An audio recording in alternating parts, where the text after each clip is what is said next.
She had just gotten off the night bus, shoes soaked, hands stiff with cold, only to find the key no longer turned. The lock had betrayed her. Inside, her dog whimpered, scratching behind the door that refused to open. No warning. No mercy. Just silence and a piece of paper flapping in the wind. Her name was Ebel, but the world barely remembered it. Not her neighbors. Not even her own daughter. But tonight, they would all watch as the quiet woman with tired eyes refused to vanish. It was the night she fought back. Welcome to the channel. If this story touches your heart, leave a comment telling us where you're watching from. We love hearing from you. And please, don't forget to hit that subscribe button so you never miss a story that moves you. Now, let's begin. Please let me keep my dog. The bus exhaled a tired wheeze as it pulled away, leaving behind a trail of diesel fumes and the lonely figure of a woman standing under the flickering glow of a cracked street lamp. Mama Ebel adjusted the plastic shopping bag in her hand. The handles were stretched thin from the weight of canned beans, a loaf of discounted bread, and a small sachet of powdered milk. Her other hand gripped a wrinkled umbrella that had long given up its purpose. The rain had stopped hours ago, but her shoes still squelched with every step. She reached the iron gate of her building and paused. Something felt off. The compound was too still. No familiar hum of the neighbor's AC. No meowing from that stray cat that always skulked around the bins. Even the rusted wind chimes near the front window were silent. She pressed the code on the gate. It clicked open as usual. But the real dread started when she reached her apartment door. Her key refused to turn. She tried again. Harder. Then slowly, like maybe the lock just needed kindness. But no, the key no longer belonged. The door stood firm, mocking. Her heart skipped. Inside, she heard the low, anxious whine of her dog, Kofi. She knocked softly. Kofi? I'm here. His bark came sharp, panicked. A scratch against the door followed. Her throat tightened. She looked down. A paper was taped to the door, half flapping in the wind. She peeled it off with trembling fingers. Asterisk, asterisk, notice of eviction. Asterisk, asterisk. Effective immediately. Unauthorized pet violation. Locks have been changed. Contact management. No warning. No court summons. Nothing. She stood frozen in disbelief. Her world had always been small. Work, home, Kofi. She kept to herself, paid rent on time, swept the shared walkway every Saturday. But the door cracked open. Behind it stood Greg, the landlord. Mid-30s with a polo shirt tucked too neatly into stiff khakis. He didn't look her in the eye. You've been warned, Mrs. Yumalo. We talked about the dog. He said, like this was just business. You said to get rid of him, she replied, her voice low but shaking. I said I cannot. He's registered as a companion. My doctor. You never submitted the paperwork, he interrupted. And frankly, this is already overdue. The building has rules. She stepped forward. Please, let me just get my dog. He blocked the doorway, cold as marble. I can't allow that. Inside, Kofi barked louder. Claws scratched against the floor. Please. He's all I have. Her voice cracked into a cry she hadn't meant to release. Someone across the hallway opened a door, phone already recording. Just following protocol, Greg muttered. Then he shut the door in her face. And that was it. Mama Ebel leaned her back against the cold wall, sliding down to the concrete, bag of groceries falling beside her. Her scarf slipped, exposing her silver-streaked hair. She didn't fix it. Didn't care. The humiliation burned deeper than any cold night ever had. She whispered something in Igbo. The prayer. Or maybe a curse. Only God knew. In the silence of the hallway, memories began to flood in. The first time she set foot on American soil, her husband holding her hand tightly at the airport.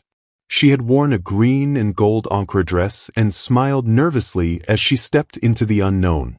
Her name was Ebel back then. Not Belle, not Missy, not Ma'am. Just Ebel. Full of promise. She and her late husband had worked endlessly, cleaning, washing, stacking. Dreams postponed again and again for survival. When he died from a stroke 15 years ago, she had taken on double shifts. Adaora, her only child, was still in school. The goal was to make her life better.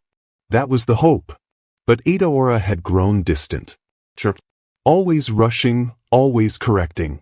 Telling her not to bring foreign food smells to PTA meetings, to stop speaking with an accent in public. Slowly, the child she raised became a stranger. Now, sitting outside her own apartment, hearing her dog cry behind a locked door, she had never felt more alone in a country she had once called promise. The night dragged on. People passed. Some looked away. One offered her a half-eaten sandwich she didn't take. She had called Adaora, of course. 3 times. No response. On the 4th call, her daughter finally answered. Voice groggy. What is it, Mom? It's almost midnight. Ebel swallowed her pride. They locked me out. Kofi is inside. Please come. The pause. Locked out? For what? They say it's the dog. But I have papers. I told you I have papers. Mom, Adaora sighed. You were supposed to get those to them months ago. Tried. The printer at the library was. Mom, I can't deal with this right now. The phone line crackled. Just sleep at a shelter. I'll come tomorrow. And the line went dead. Ebel stared at the dark screen. Even in my own child's eyes, I am a stranger, she muttered. The next morning, she was gone from the steps. A neighbor claimed she had walked down the street with nothing but her plastic bag and a folded shawl. Kofi's barking had quieted by then. The lock remained changed. The video clip of her breakdown had made it to the internet. Some titled it, Old Black Woman Freaks Out Over Dog. Others laughed in the comments. But somewhere deeper in the noise, others began asking questions. Who is she? Where's her family? Why was the dog inside? Ebel found herself at a local Catholic shelter. They offered her a cot, but told her Kofi wasn't allowed. She refused. Instead, she slept outside on a bench, curling beneath her scarf while the cold air gnawed at her bones. And when morning came, so did the realization. She had no home, no protection, and no one was coming to save her. Still, she stood up, because some people collapse under pain. But some wrap it around their shoulders and walk forward. On the 3rd day, a familiar voice called out as she sat by a church wall, scribbling in a notepad she had found. Ma, that you? A young woman stood before her, tight curls, tattered coat, and deep brown skin. Tasha. She had seen her once before in the soup kitchen line. A girl who never smiled. Now, she sat beside Ebel on the sidewalk like they had known each other for years. You still got that dog? Tasha asked. Ebel didn't speak. Tasha nodded. People don't get it. Sometimes it ain't just a dog. She handed Ebel a coffee. No sugar. No cream. But warm. You remind me of my Nana, Tasha said softly. She always said, the world can take your house, but not your soul. Ebel looked at her, and for the first time in days, smiled. Just a little. By the 5th night, Ebel had started speaking her story into her old phone. Not for social media. Not for likes. Just so she wouldn't forget. She sat near the back of a bus station, recording in soft whispers.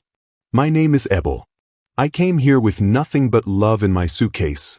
I tried to give my child everything. But I lost something along the way. She stopped recording when tears made the words too wet to hear.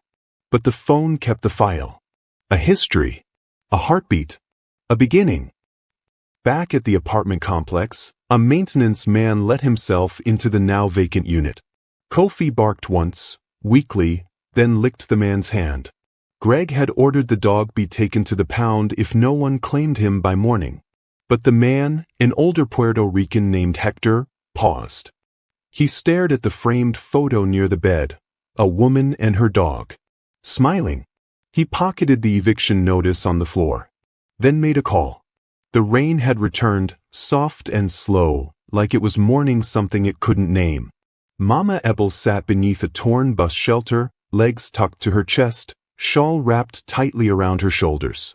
The sky was low and gray, pressing down like a silent judgment. Her eyes traced the rhythm of the water dripping from the edge of the roof. Each drop fell with a whisper, a memory. The shelter had offered her a room last night again. And again she had refused. Because Kofi was still gone. And what was the point of warmth without the only heartbeat that still waited for her? Her phone buzzed. A message. From Ador. Are you okay? 2 days late. 2 words short. But something. She didn't reply. Instead, her mind wandered backward. Far from the cold of the bus stop, back to the warmth of a village in Enugu, where barefoot children ran between mango trees and voices carried stories on the wind. That was the last place she felt entirely herself. In 1987, Ebel had arrived in New York with stars in her eyes and a man by her side who believed in miracles. Chijioke, her husband, had promised her a better life. America is a land where water runs from the walls and dollars grow like grass, he once joked. The reality was harsher. They rented a single-room apartment near the Bronx tracks, shared one mattress, and took turns working shifts, he during the day, she at night. The only escape was Sundays, when they dressed in their best and sang hymns in a small African church that smelled of palm oil and incense. That church had felt like a heartbeat from home. But home faded quickly here. Even her name, Ebel, began to vanish. At her cleaning job, they called her Belle, because Ebel was too much of a mouthful. She had smiled politely the first time. And the second. But each time it was said, it scraped something from her identity. She tried.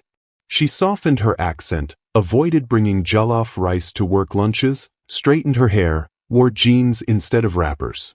She practiced smiles that weren't hers and laughed at jokes she didn't understand. Assimilation wasn't a choice. It was survival. But every day she conformed, a part of her sank deeper into silence. Then came Ador, her miracle. Born on a snowy morning after 3 miscarriages and 2 surgeries.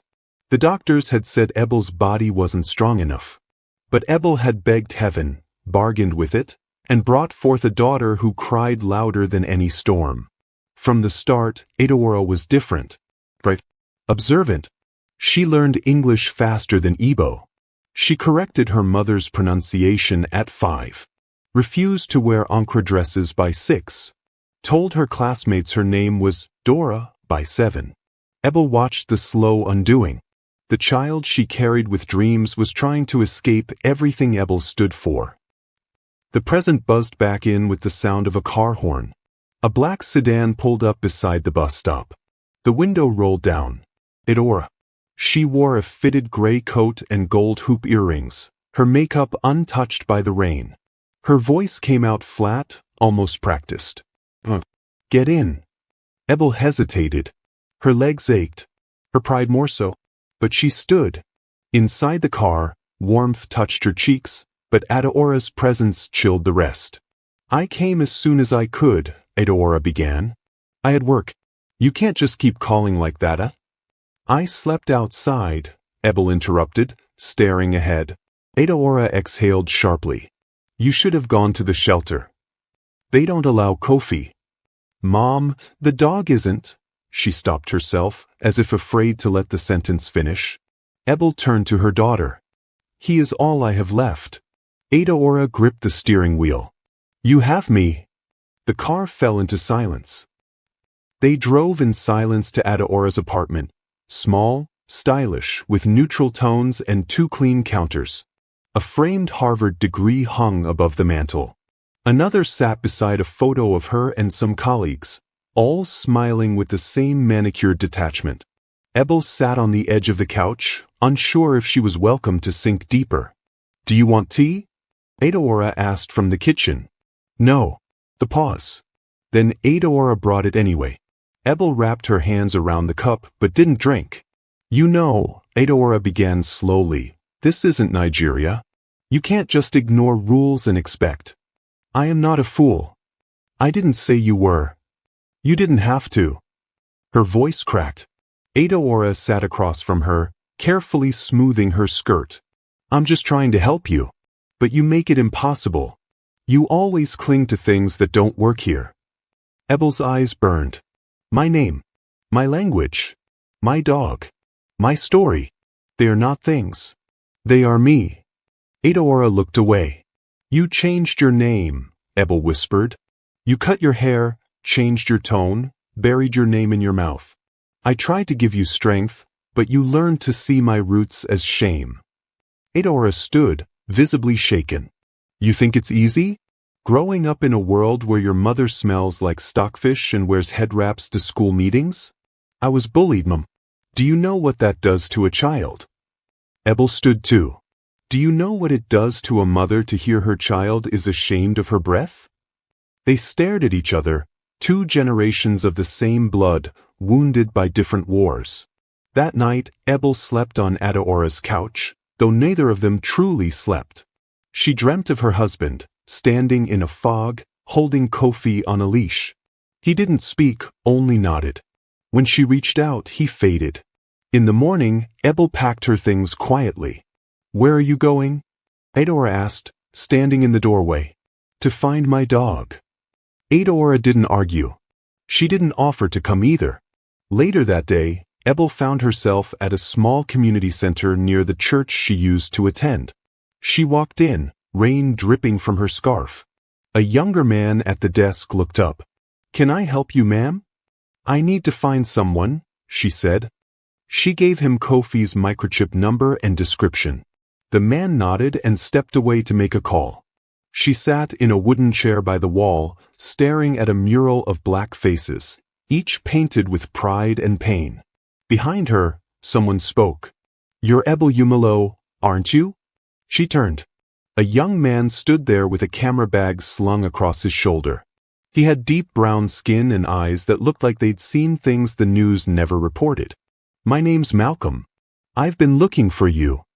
Ebel blinked. Why? I saw the video. The one at the apartment.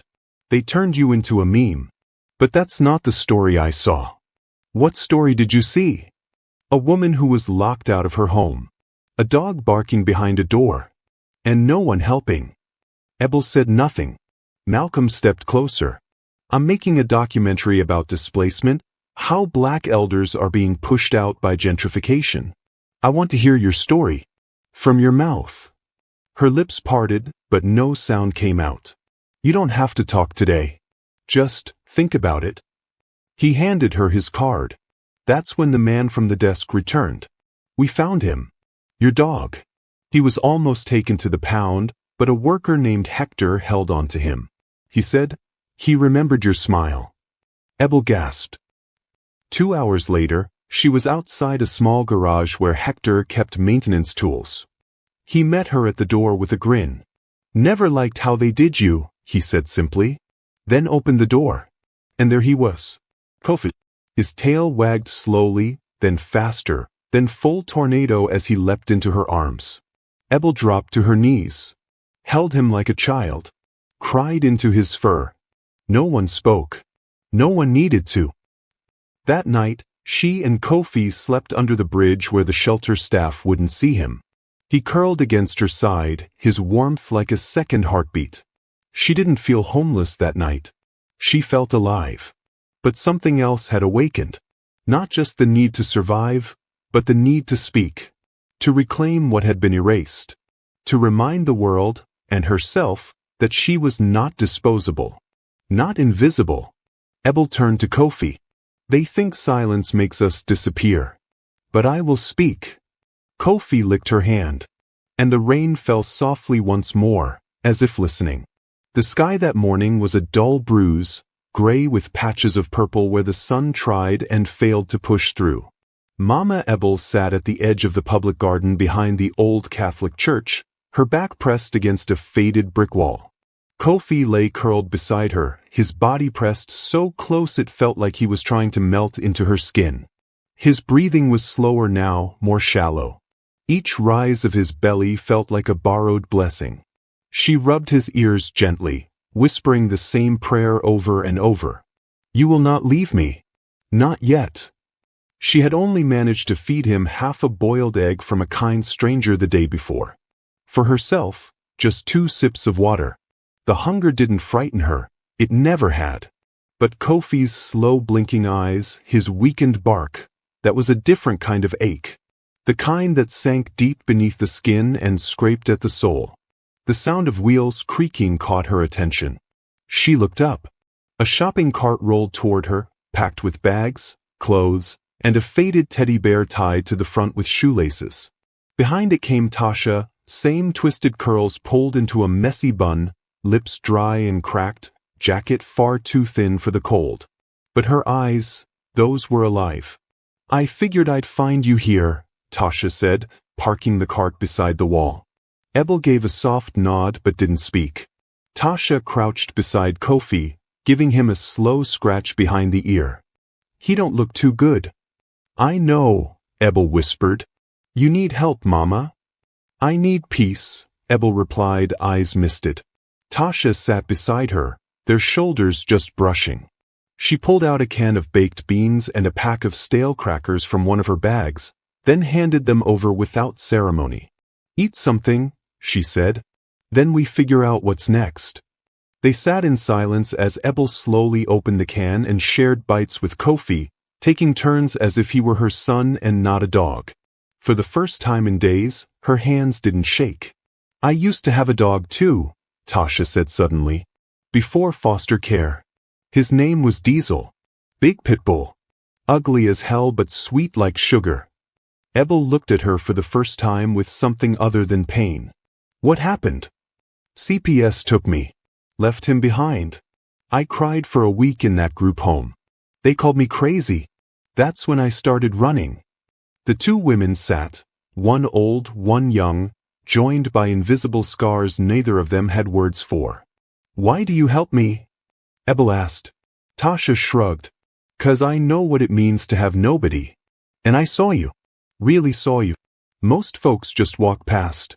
Later that day, the 2 of them went to a makeshift shelter underneath an abandoned highway overpass where the forgotten gathered, ex-cons, former nurses, war veterans, teenage runaways.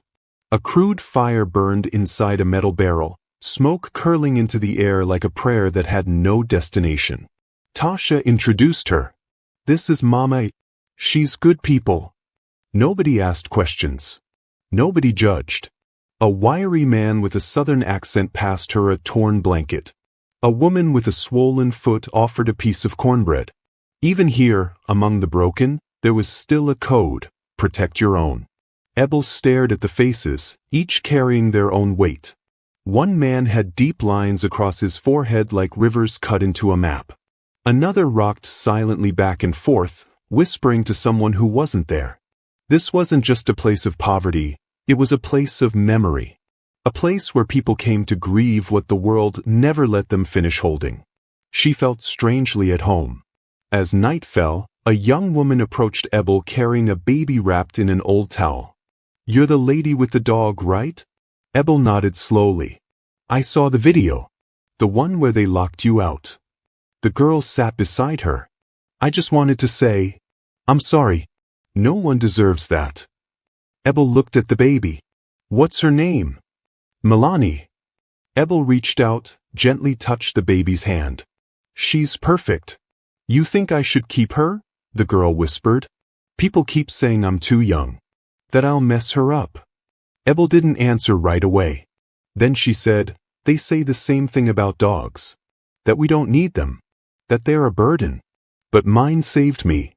The girl blinked. Tears welled up. She nodded once and pulled the baby closer. Tasha watched it all from the shadows. Her voice came soft but heavy. "You got something, Mama. Don't let this world make you forget it." 2 days passed. Ebel and Kofi stayed under the bridge. Tasha came and went, sometimes bringing snacks, sometimes nothing but conversation. The others under the overpass slowly warmed to Ebel. They began calling her Mama E. She listened more than she spoke, often staring at the sky like it had answers tucked behind the clouds.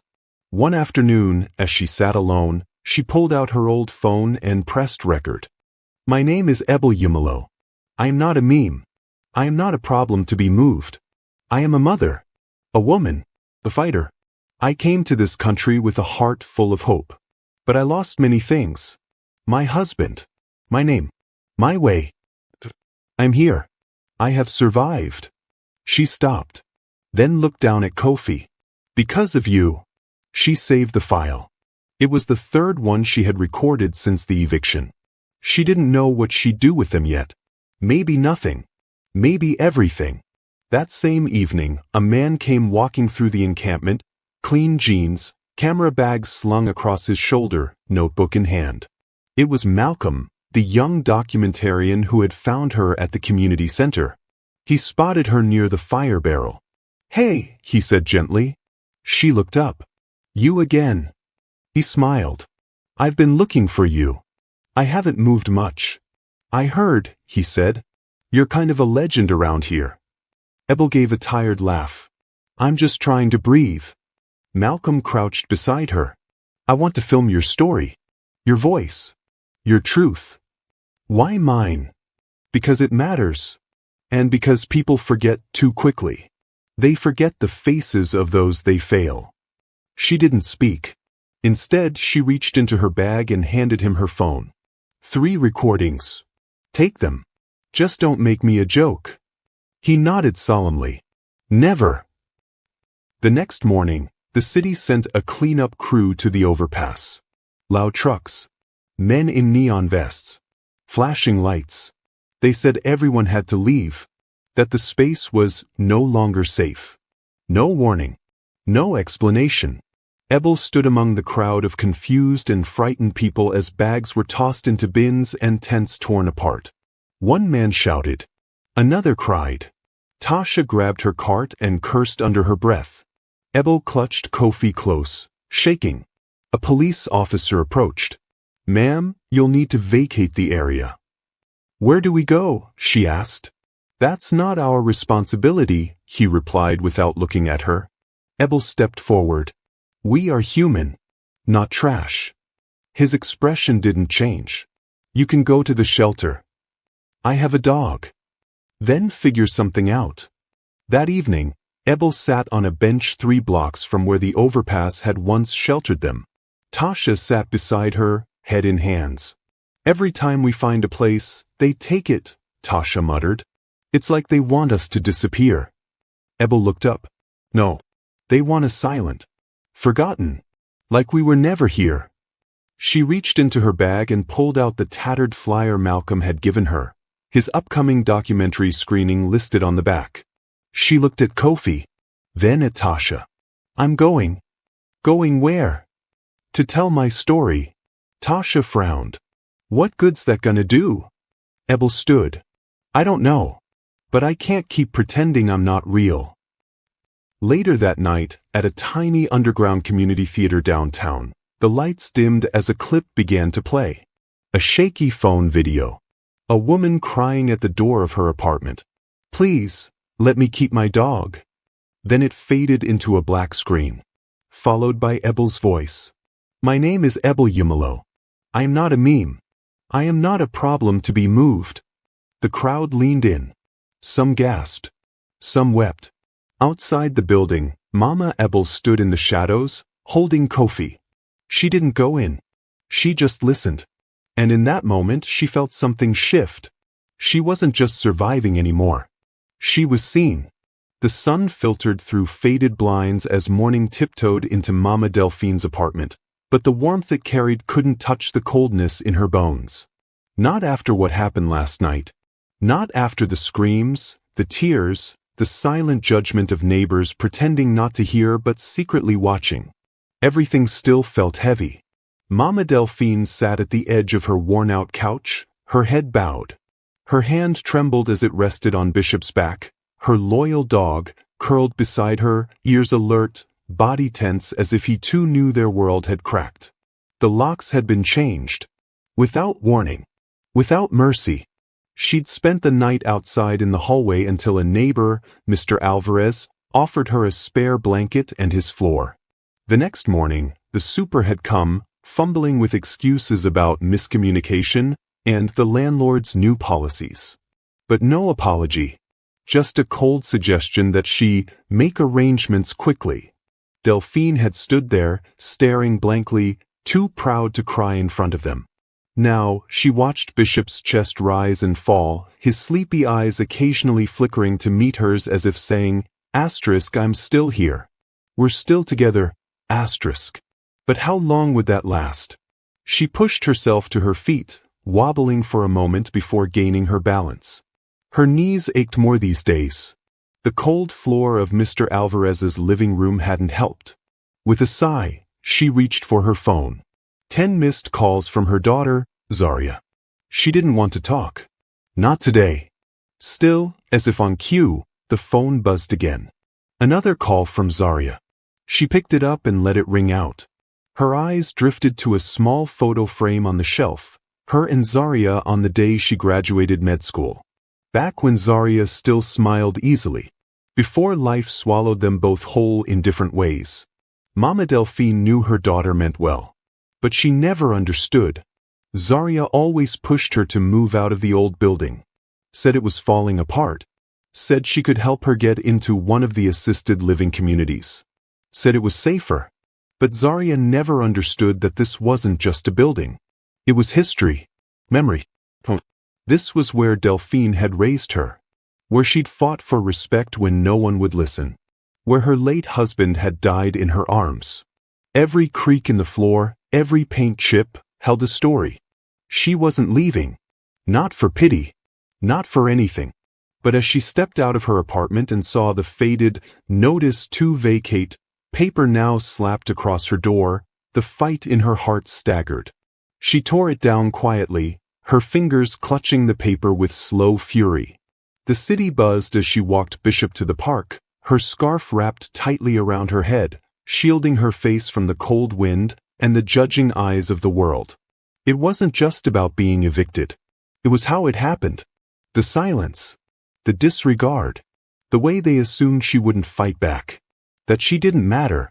In the park, she sat on their favorite bench. Bishop curled at her feet. A young black woman nearby sat with a laptop, earbuds in. She looked up briefly, offered a polite smile, then went back to typing. Her skin was smooth, her nails perfect, her accent pure American. Delphine felt invisible next to her. She looked down at her worn shoes. One had a hole near the toe. She hadn't noticed before. Suddenly, the girl got up and walked toward her. "Excuse me, ma'am," she said. "Is this seat taken?" Delphine blinked, surprised. She shook her head. The girl sat. "I'm sorry to bother you. I saw you yesterday. You were yelling at someone by the building across from mine." Delphine stiffened. "I wasn't trying to be nosy," the girl said gently.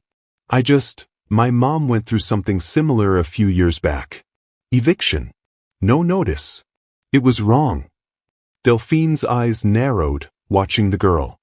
"I'm Imani," she said, holding out her hand. Delphine took it slowly. "Delphine." They sat in silence for a moment. "You have a beautiful dog," Imani said, smiling down at Bishop. "He's all I've got left," Delphine said quietly. Imani's smile faded, replaced by something softer. "Understanding. Have you thought about getting legal help?" Delphine scoffed. "They see a black woman with a dog and an accent and assume I don't know my rights. That's what they want you to think." Delphine turned. Imani was watching her now, with a quiet fire behind her eyes. "I'm a third-year law student," she said. "Landlord-tenant law is messy, but what they did to you, that's illegal." Delphine blinked. "I can help. If you let me." For the first time in days, something flickered in Delphine's chest. Hope, or fear masquerading as it. That evening, Zaria showed up. She didn't knock. She marched in, fire in her voice. "Mummy, why didn't you answer my calls? I saw the voicemail from your neighbor. You slept on a floor?" Delphine sat quietly at the kitchen table, her hands wrapped around a chipped mug of tea. "I'm handling it," she said simply. Zarya paced the room. "This isn't okay. You're not safe here. You can come live with me for now. There's a spare room. You can even bring Bishop." Delphine shook her head. "Mummy, stop being stubborn." "I'm not leaving," she said, more forcefully now. "You were locked out of your own home. I'm fighting back." Zarya stared at her. Delphine's voice trembled. "You think I don't feel the weight of this world? That I don't know I'm black, old, and poor in a place that respects none of it? But I won't be erased." Zarya's eyes softened. Her shoulders dropped. "I met someone," Delphine added. "She's helping me file a claim." Zarya pulled out a chair and sat across from her mother. After a long pause, she asked, "You really want to stay here?" Delphine nodded slowly. "Not just for me. For everyone who looks like me and is too tired to fight." Zarya swallowed hard. Her voice broke. "Then I'll help you fight." A week later, Delphine sat in a small community center, papers in front of her. Imani beside her. Zarya standing behind. A volunteer paralegal reviewed the documents, nodded, and said, "You've got a case." Delphine's hands trembled. The landlord would be served a letter soon. She could stay, at least for now. But that wasn't the twist. That night, as she walked home, she saw two men in suits talking to her neighbor downstairs. One of them glanced up and spotted her. His eyes paused on her dog. Then on her. He said something under his breath. The next morning, another paper was slipped under her door. It wasn't about eviction. It was about Bishop. Due to new building health policies, no animals are permitted on premises. You are required to remove the animal within 48 hours or face legal consequences. Mama Delphine's hands shook as she read it. Her vision blurred. Her knees gave out, and she collapsed onto the couch, Bishop rushing to her side, licking her face. They were coming for him now. The last piece of love she had left. Her whole world was about to fall again, and this time it wasn't about bricks and locks. It was about heart. And they were coming for hers. The silence in Martha's apartment had grown loud. No television. No fan humming. No dog nails tapping the floor. Just a weighty quiet that seemed to press against her chest every time she tried to take a breath. Simba had been gone for 4 days. 4 long, bitter days since the animal control officer, dressed in a smirk and a city-issued jacket, hauled him away while she stood helpless on the sidewalk with tears drying on her cheeks. Martha's knees hadn't stopped aching since. She sat at the small table near the window, sorting through the crumpled letters and notices she had pulled from her mailbox. Her eyes scanned them absently. Rent increase. Lease termination warning. Community survey. Another notice from City Social Housing. They all blurred together in the same font of neglect. And at the bottom of the pile was a handwritten envelope. No stamp. Martha turned it over slowly. No name on it. Just her door number scribbled in rushed ink. She opened it. Asterisk, your presence is a health hazard. No one wants to live with dog stink. We will not stop complaining until you're gone. Consider this your final warning. No signature. Her hands shook as she folded the paper and placed it beneath the stack like it might disappear under weight. She looked out the window, scanning the communal lawn below. Someone out there had written it. Maybe the woman in Unit 7, always frowning when she passed by. Maybe the man who turned his back every time Simba barked. It could have been anyone, or everyone. It wasn't just the dog they hated. It was her. Her accent. Her dark skin.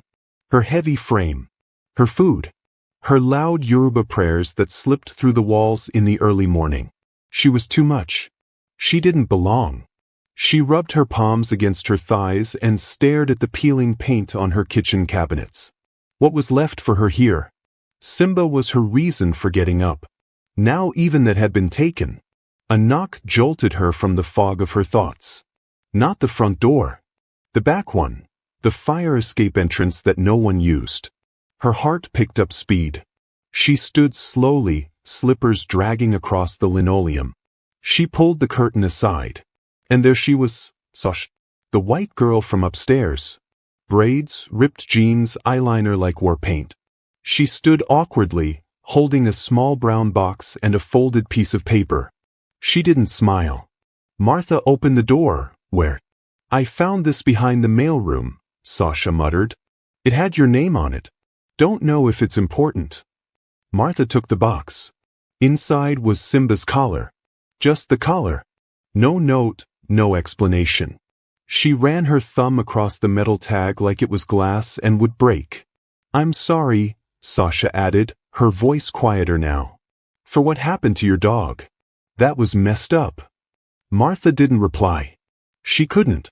Sasha hesitated, biting her lip. My grandma had a dog when I was a kid. When she died, they wouldn't let her keep it in the home either. Said it wasn't sanitary for the others. Martha finally looked at her. They think love is unsanitary now?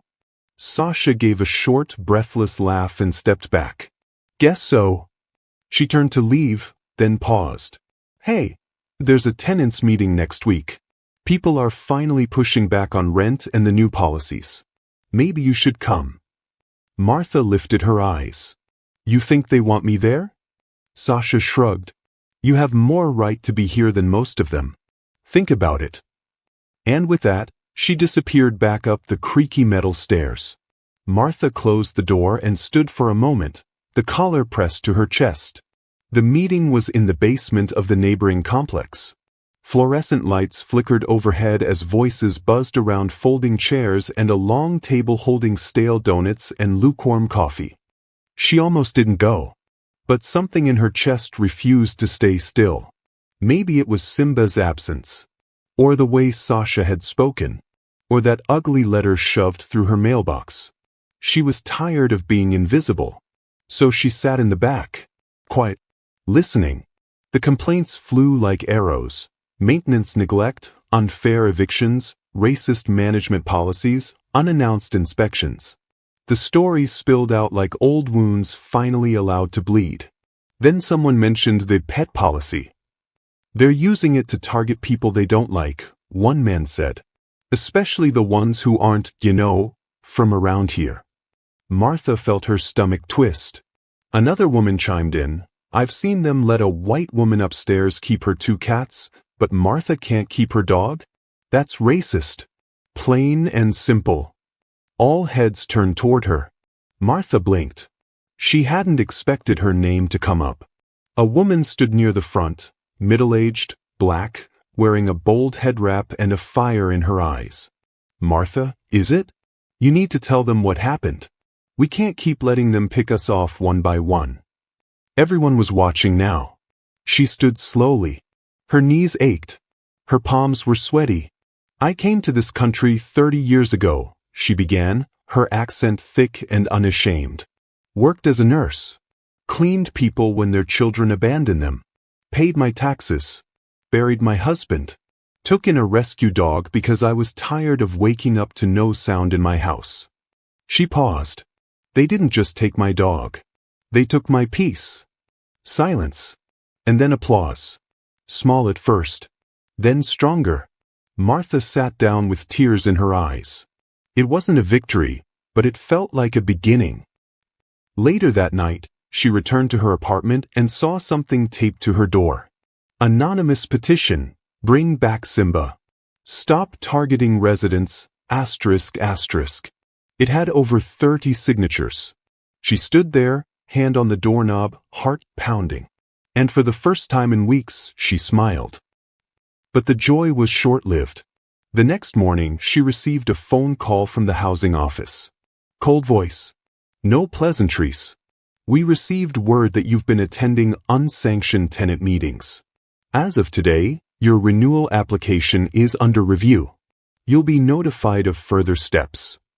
Martha hung up slowly. She stared at the floor, vision blurring. She had stirred the hornet's nest. And now, the system was buzzing. The news spread through the building like fire on dry leaves. Miss Ada is suing the landlord. Some whispered it with curiosity. Others said it with admiration. But many muttered it with fear. After all, who dared to stand up to Mr. Clay, the man who owned nearly every dilapidated building along Holbrook Avenue? But Ada wasn't thinking about fear anymore. Not now. Not after everything. She sat at the edge of her bed, clutching a photo of her mother. The woman who once told her, in a thick Igbo accent, "You are not a beggar's daughter. You carry the dignity of all who came before you." For weeks, that voice had been muffled beneath stress, eviction notices, and the quiet ache of being invisible. But tonight, that voice thundered. The dog, Miko, rested his head on her thigh, sensing her tension. She ran a gentle hand across his back. He'd lost weight. The last few days had been hard for both of them, eating less, walking more, avoiding the building to escape the shame of stares and whispers. But the fire in Ada had returned. She looked around the cluttered apartment. Cracks in the wall, peeling paint, pipes that moaned like a wounded beast every night. This wasn't just about her or Miko anymore. This was about the people in the building. The old Haitian woman down the hall who always turned her TV up loud because the silence scared her. The single dad upstairs who never answered the door when rent collectors came knocking. The young Sudanese couple who didn't yet speak English but smiled with tired eyes whenever they passed her in the hallway. This building held stories. And Mr. Clay treated them all like roaches under his boot. Ada exhaled, stood, and turned to face the window. Outside, the city shimmered with neon lights and endless motion. But here, inside this cracked apartment, she had made her choice. She would not leave quietly. The next day, Ada showed up at the legal aid office, wearing her best black coat, the only one that still held its shape. Miko stayed outside, leashed to a lamppost. She walked in, clutching a stack of photographs, evidence of mold, broken heaters, faulty wiring, and most importantly, the video of Mr. Clay changing her locks without notice. The young black lawyer who'd taken interest in her case, Kendra, greeted her with a firm nod. "You're ready?" Kendra asked. Ada's voice trembled but did not break. "Yes." The city's housing board would be hearing her complaint. It wasn't a full courtroom. There would be no grand jury, no cheering crowd, no dramatic gavel slams. Just a small, beige room. A panel of officials. Paperwork. And the truth. By midweek, Ada stood before the panel. Her hands shook as she spoke, her accent slightly thicker under pressure. Mr. Clay sat across from her, smug in his designer blazer and crocodile shoes. He barely looked at her. To him, she was just noise. But Ada spoke anyway. She spoke of her mother's dreams when they left Nigeria. Of how hard it was to raise a child alone in a country that smiled with one hand and slapped with the other. She told them how she worked double shifts, cleaned homes where no one learned her name. How she bought Miko not as a pet, but as the only soul who truly saw her when the world didn't. And then the tears came. Not the kind that begged for pity, but the kind that demanded acknowledgement. "I am not illegal. I am not a pest. I pay rent even when it leaves me nothing for food. I take care of this building when no one else does. And I have a right to be heard." The room fell still. Even Mr. Clay looked up. 3 days later, the board ruled in Ada's favor. Mr. Clay was ordered to allow her back into her apartment. The court fined him for unlawful eviction and poor housing conditions. It wasn't much money, but it was a start. A public mark on a man who had hidden in power for too long. When Ada returned to the building, people stood outside, watching. Some nodded. Some smiled. Some just stared in awe. She didn't wave. She simply walked up to her apartment, key in hand, and opened the door. Inside, the apartment smelled stale and dusty, but it was hers. Miko raced around, tail wagging, and Ada collapsed onto the couch. Not out of weakness, but out of quiet relief. Later that night, a knock came at the door. It was the young Sudanese woman, Miriam, holding a bowl of food. Behind her was the old Haitian lady and the single father from upstairs. "We heard what you did," Miriam said softly. "You gave us courage." The old woman placed her wrinkled hand over Ada's heart. "We don't need to run anymore." Ada said nothing. She didn't need to. They understood. That night, as the building buzzed with whispered hope, Ada lay beside Miko, staring at the ceiling. Her body ached, but her soul was lighter. She had found something beyond the walls of that apartment. She had found her voice. But across the city, in a dark office lit only by the glow of a laptop screen, Mr. Clay scrolled through photos of the protest signs someone had put up near his properties. Slumlord. Respect tenants. Ada's fight is our fight. His jaw clenched. He closed the laptop and made a call. Find out everything you can about her, he said coldly. She's not done. Thank you for watching. See you soon.